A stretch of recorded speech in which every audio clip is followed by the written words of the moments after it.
तुरंत समाप्त हो। अब चलो, जो कुछ भी सीखा है उसका अभ्यास करो। ये नवीन प्रयोग है, इसमें तनिक भी चूक नहीं होनी चाहिए। प्रणाम सदा सुखी रहो। कहे, किस प्रयोजन से यहाँ आना है? गुरुवर, जब से आपने नाट्य शास्त्र की रचना की है, तब से हमारे हृदय में अनेक तरह के प्रश्न उठ रहे हैं। हम उन्हीं प्रश्न के उत्तर के लिए आपके पास आए हैं। पूछें, संकोच ना करें।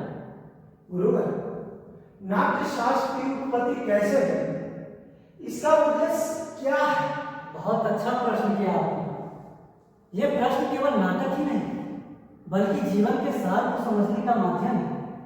जब त्रेता युग में मनुष्य लोभ भाव काम के प्रति वशीभूत होकर अधर्म और संघर्ष के मार्ग पर लौट चला, तब इंद्र ने ब्रह्मा जी से प्रार्थना की कि कोई एक ऐसा माध्यम होना चाहिए जिसमें देखना और सुनना दोनों एक साथ हो सके, जिससे मनुष्य धर्म, कर्म और अर्थ के मार्ग पर आ सके। लेकिन गुरुदेव, वेद तो ज्ञान का भंडार है, उनमें जगत का रहस्य छुपा हुआ है। वेद अपने आप में इस पूर्ति के लिए पर्याप्त है, तो फिर ये नया वेद क्यों?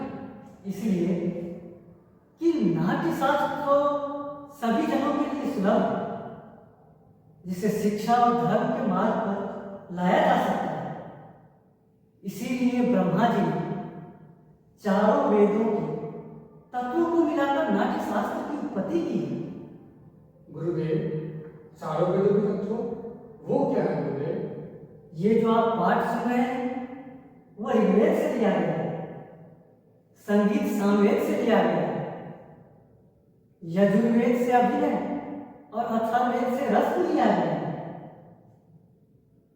इन्हीं चारों तत्वों को मिलाकर ब्रह्मा जी ने नाट्य शास्त्र की उत्पत्ति की।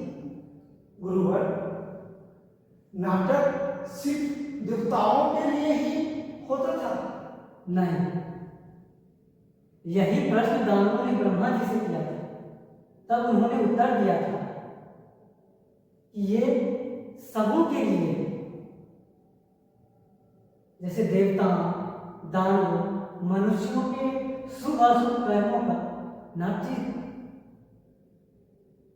में दर्शाया जाए, जिससे थके हुए, शोक से पीड़ित व्यक्ति, जिसको देखने से आराम मिल सकता है। अद्भुत, सारे सृष्टि के समावेश है, लौकिक और अलौकिक, बहुत रंगीन, सारे प्राणियों की भाव की प्रतिनिधि कला ही है। हाँ ऋषिगण, नाट्य शास्त्र सभी कलाओं का उद्गम है, या सभी कलाओं का संगम कह सकते हैं। गुरुवर, नाट्य कला तो अद्भुत कला है। नाटक तो हमारे जीवन में उतना ही जरूरी है जितना कि मनुष्य को जिंदा रहने के लिए सांसें।